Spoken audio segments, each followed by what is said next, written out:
అందరికీ నమస్కారం అన్న. ఈరోజు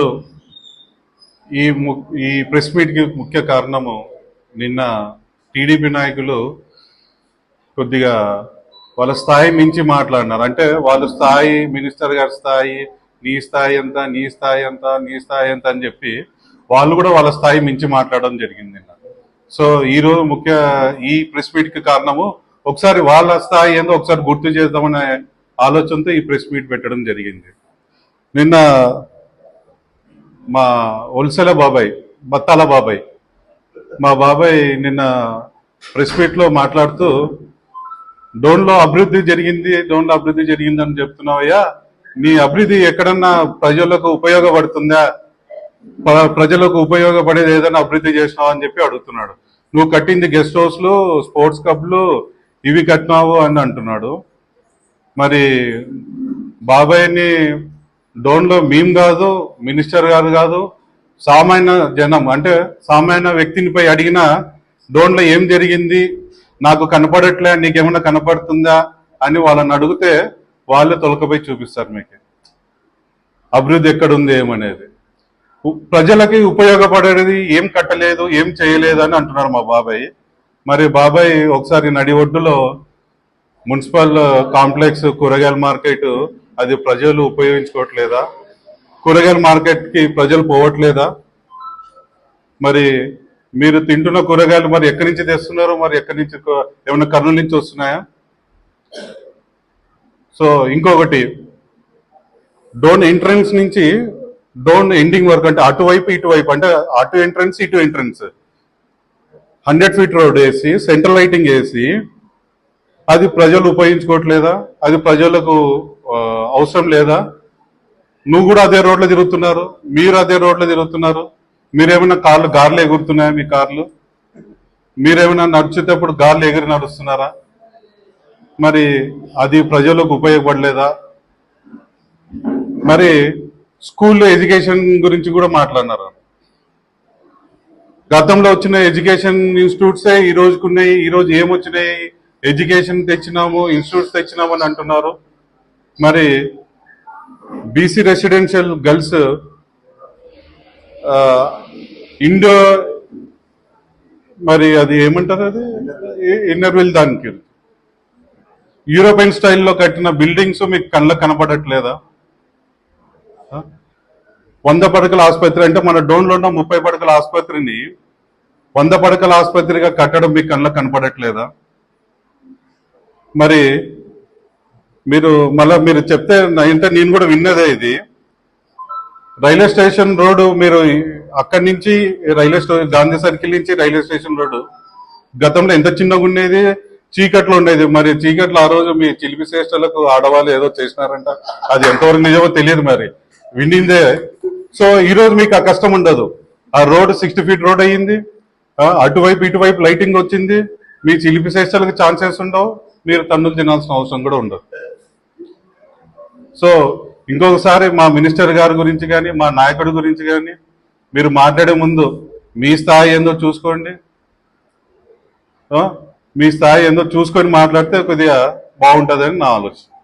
థ్యాంక్ యూ.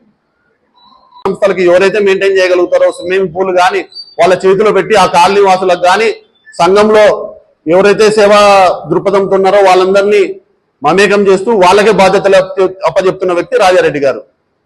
అదందరూ కూడా ప్రజలు ఆర్చిస్తున్నారు. క్లబ్ హౌస్ గురించి మాట్లాడతారు, ఏం ఉపయోగం అంటారు? క్లబ్ హౌస్ అంటే వీళ్ళకి ఓన్లీ ప్యాకెట్ ఆడడం తప్ప వేరేది తెలియదు. వాళ్ళకి అదే తెలుసు. క్లబ్ హౌస్ అంటే కిడ్డీ పార్టీలు, చిన్నటువంటి ఎవరైనా కానీ వాళ్ళకు చిన్న మధ్యతరగతి కుటుంబాలు వచ్చి అక్కడ వాళ్ళకు కావాల్సినటువంటి కార్యక్రమాలు, బర్త్డే ఫంక్షన్లు కానీ మినీ ఫంక్షన్స్, వాళ్ళ యొక్క కుటుంబ వ్యవహారాలు జరుపుకోవడానికి తక్కువ ఖరీదులో, ఎక్కువ సౌలభ్యాలతో, వసతులతో అందరికి అందుబాటులో టూరిజం గురించి చెప్తారు. టూరిజం అనేది ఈ రోజు రేపట్లో డోన్ అంటే ఓన్లీ సినిమా చూడడం తప్ప ఇంకొక ఆహ్లాదకరమైనది. ఈరోజు పార్కులకు కానీ, నగరవనం కానీ, ఏదైతే టూరిజం స్పాట్స్ కానీ అన్నిటికి కానీ ఎంతో చక్కగా కుటుంబంతో పిల్లలతో తీసుకొని వెళ్ళి చక్కగా అక్కడ ఫ్యామిలీతో గడిపొచ్చే సదుపాయం కల్పిస్తున్నారు. దానివల్ల ఉపయోగం ఏంటంటే ఆడ కూడా మీకు మళ్ళీ బార్ కౌంటర్ పెడితే మీకు ఉపయోగం, అప్పుడు మీకు బాగా కనబడుతుంది. ప్రజలకు, ఆడవాళ్లకు, సామాన్యులకు, ఒక గృహస్థులకు అవసరమైనవి పెడితే మీకు అవి నచ్చవు. మీ దృష్టిలో అవి అభివృద్ధి కాదు. ఇండోర్ స్టేడియంలో షటిల్ అనేది, బ్యాడ్మింటన్ అనేది ఆరోగ్యానికి ఉపయోగపడేది. అది ఉన్నంతలో అప్పుడు స్టార్ట్ చేసిన తర్వాత చాలా మంది ఇబ్బంది పడుతూ ఉన్న దానిలో, కాకపోతే ఊరు పెరిగిపోయింది, జనాభా పెరిగిపోయింది, అక్కడ కోట్లు పెద్దగా పెంచి ఉన్నటువంటివి క్రికెట్ కోచింగ్ అయితేనేమి, షటిల్ అయితేనేమి, బ్యాడ్మింటన్ అన్ని చోట్ల ఆర్టీసీ బస్ స్టాండ్ కాలనీలో కానీ ఇవన్నీ కూడా ఏర్పాటు చేస్తున్నది. మనం ఎప్పుడైతే వ్యాయామం కానీ, షటిల్ కానీ, ఇవన్నీ ఒక గేమ్స్ దానిలో కూడా మనం ముందుకు వెళ్తే స్కిల్స్ డెవలప్ అయిపోయి తర్వాత మనం కూడా ఆరోగ్యకరంగా ఉంటూ మన యొక్క భవితకు మనం తోడ్పడతాం. అదంతా మీకు అభివృద్ధి కనపడడంలే. అట్లే ముందుకు వస్తే రోడ్స్ కానీ, లైటింగ్స్ కానీ, ఈరోజు ప్రతి పల్లెకు, ప్రతి గ్రామానికి ఇంతకుముందు ఎంతసేపట్లో పోయేవాళ్ళు, ఇప్పుడు ఎప్పుడు పోయేవాళ్ళు. ఇంకొక ఆయన అంటాడు లద్దగిరికి రోడ్డు వేయలేదు అని విమర్శించడం కరెక్ట్ కాదంటున్నారు. ఈ రోజు మా రాజారెడ్డి అన్నకు 5 ఏళ్ళు అవకాశం వస్తేనే దాంట్లో 2 ఏళ్ళు కరోనాకు పోతే 3 ఏళ్లలోనే ఇంత అభివృద్ధి చేస్తే రాబోయే రోజుల్లో డిజిటల్ గ్రంథాలయాలు, యూనివర్సిటీని కూడా తీసుకొచ్చే ఘనత మా రాజారెడ్డి అన్నకు ఉంది. తెచ్చి చూపిస్తాం ఖచ్చితంగా. రాబోయే రోజుల్లో మీరు లద్దగిరికే రోడ్డు వేసుకోవాలనేది వాస్తవం. ఎందుకంటే ఆయన సీఎం కొడుకుగా, కేంద్ర మంత్రిగా పనిచేసి లద్దగిరికి రోడ్డు వేసుకోలేకపోయినాడు. డోన్కి ఏం చేస్తాడనేది దర్శనం. డోన్కి మీరు ఏం చేస్తారో చెప్పండి, మీ నాయకుడు ఏం చేస్తారో చెప్పండి, అంతవరకే. వేరే అనవసరమైన విషయాలు మేము ఆల్రెడీ చేసినాం, చేసినది కళ్ళకు కనబడుతుంది. దీన్ని కళ్ళబుల్లి మాటలు చెప్పట్లేదు. మీరు బస్ షెల్టర్లు, ఎక్కడో ఊరు బయట కూరగాయల మార్కెట్లకి వాళ్ళ పేర్లు పెట్టుకొని అక్కడికే మీ అభివృద్ధి ఆగిపోయింది. ప్రజా అవసరార్థం ఈ రోజు అంటున్నారు రేకుల షెడ్డు,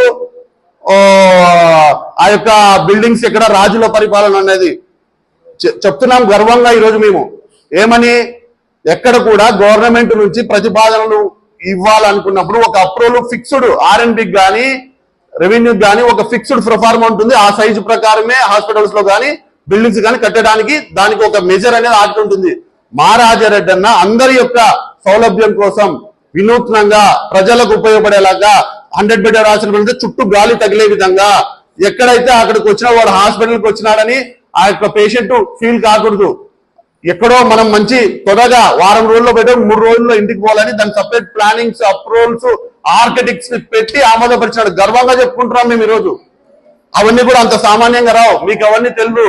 మీకంటే బిల్డింగ్లకు పర్మిషన్ ఎవరికో కాంట్రాక్టర్కి ఇచ్చినామా, పర్సెంటేజ్ తీసుకున్నామా, ఆటికే ఉందే. వాడు గోడల చక్కగా ఆక్యుపెటల్ లాగా చక్కగా లేపుతాడు, అదే బిల్డింగ్ అనుకుంటారు. ఈ రోజు ప్రతి ఒక్కటి క్షుణ్ణంగా, పార్కులు అయితేనేమి, స్విమ్మింగ్ పూల్ అయితేనేమి, బిల్డింగ్లు అయితేనేమి, ప్రతి ఒక్కటి యూరోపియన్ స్టైల్లో పద్ధతిగా ఎంత చక్కగా ఉంటే సౌలభ్యం ఉంటుందో, ఎక్కువ కాలం మన్నిక ఉండేటట్టుగా, ఆర్సీ కంటే స్టాండర్డ్ గా, ఎవరు ఆలోచించని విధంగా, ఎవరైనా నా యొక్క పరిధి ఏంటి, నేను ఎన్నేళ్ళు ఉన్నానో ఆ ఉన్న దాంట్లో ఎంతో ఉంటే తూతు మంత్రంగా చేస్తారు. కానీ మనిషి ఉన్నా లేకున్నా రేపొద్దున చరిత్ర చెప్పుకోవాలా అన్నట్టుగా మా రాజారెడ్డి అనే నిర్మించాడు. ఇదంతా ఎమ్మెల్యేగా కాకముందే సొంత నిధులతో 70 లక్షలతో మనకు బాలికల స్కూల్లో పాఠశాల కట్టించిన ఘనత మా రాజారెడ్డి అన్నది. మీది అట్లా మచ్చుతున్నతకైనా ఒకటి చెప్పగలరా? సూటి ప్రశ్న. అటువంటిది ఒక్క పదం మేము సొంతంగా చేశామనేది ఒకటి చెప్పమను. ఈ రోజు ఇక్కడ స్కూల్ కట్టినారు, ఫ్యామిలీలో వెటనరీ హాస్పిటల్స్, ఈ హాస్పిటల్స్ అన్నిటి కూడా ఇచ్చినారు. వాళ్ళ తాతగారు, నాయన గారు శేషారెడ్డి స్కూల్ కానీ, కాలేజీలకు కానీ, వెటనరీ హాస్పిటల్స్ కానీ ఎప్పుడో ఇచ్చినారు. అటువంటి వాళ్ళది పెట్టకుంటే ఎవరిది పెట్టాలా? మీ నాయనది పెట్టాలా, లేకపోతే నీది పెట్టాలా? నువ్వు అమ్ముడు పోతావు, ఎప్పుడు ఉంటావో ఎప్పుడు పోతావు. వాళ్ళ నాయనది, వాళ్ళ తాతది పెట్టుకునే అర్హత ఉంది కనుకనే పెట్టినాడు, పెడతాడు కూడా. రాబోయే రోజుల్లో ఇంకా వచ్చే అన్ని దానిలో కూడా పెడతాడు. ఖచ్చితంగా రాబోయే రోజుల్లో కూడా జరిగేటువంటి దాంట్లో స్ఫూర్తిదాయకంగా ప్రజాసేవ చేసిన వ్యక్తిగా ఖచ్చితంగా శేషారెడ్డి గారి పేరే పెడతారు.